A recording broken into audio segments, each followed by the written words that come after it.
Hi, welcome. In today's lesson, we're going to talk about the agricultural revolution.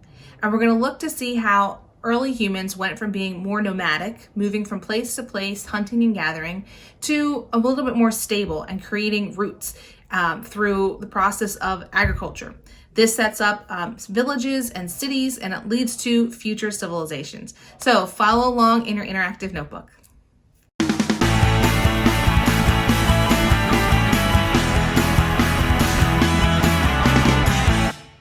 All right, we'll be on page 3 of your interactive notebook. In our previous lesson, we talked about the beginnings of mankind and how early humans originated. So today we want to look at how humans start to try and control their environment around them.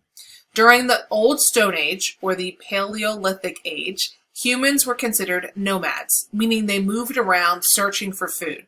They fit into one or two categories because they were known as hunter-gatherers. Some of them hunted animals, others gathered plant life for food. Typically, the males were the hunters, females were the gatherers. But wasn't always the case. There were some female hunters, there were some male gatherers. So we also have evidence that early modern humans created art. We have evidence of bones being used as needles to sew, cave paintings, animal sculptures, rock engravings, and paintings. We have jewelry of seashells, lion teeth, bear claws. So all of those old Stone Age type jewels that you've seen in, say, the Flintstones, real stuff. They used to do it. So we have evidence of this, and we see it through the digs and things that the different scientists find. As time goes on, we start to see a new revolution. We have the Neolithic Revolution, also known as the Agricultural Revolution. What this brings to us in the Neolithic Age is change, and this happens about 10,000 years ago.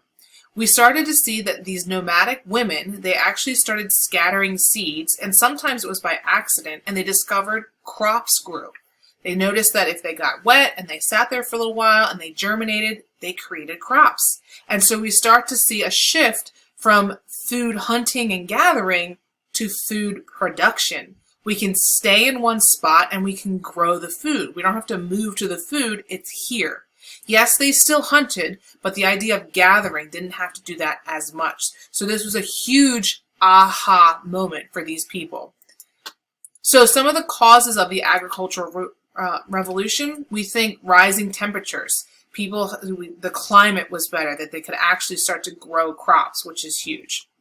We see a longer growing season. We have drier lands for these wild grasses. So we're creating this climate where crops are going to thrive and people, again, don't have to keep moving around. And then the need for, or the urge to keep this up, is that people realize that a constant supply of food is going to lead to population growth. You know, hunting and gathering, it wasn't always guaranteed that you might find something. But if you're growing the crops in your little village that you're developing, you have a pretty constant food supply or guaranteed food supply.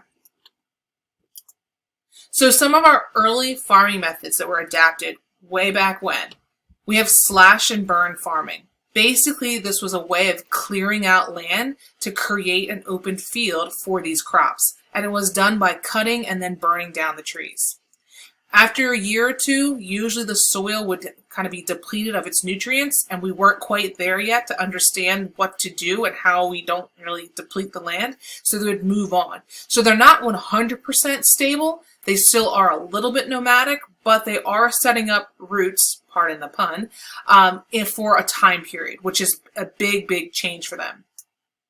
We also see the domestication of animals. Domestication is when you tame a wild animal to ensure a constant food source.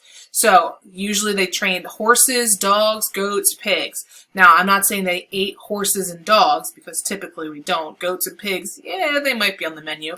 But they might, like a horse is going to help them get to somewhere to maybe gather food or hunt other food. A dog might also be a source of protection or possibly helping you out, sniff out something, whatever. Not to say that they, when times are tough, maybe they did. I don't know.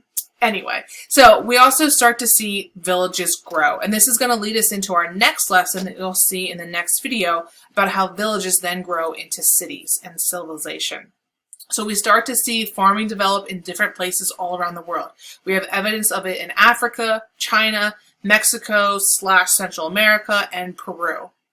And we start to see different crops being developed in different areas. So different things that, are native to say Mexico that we don't have in North America, they can trace it all the way back to them. So the agricultural revolution was huge. We start to see these nomadic tribes start to set up literal roots.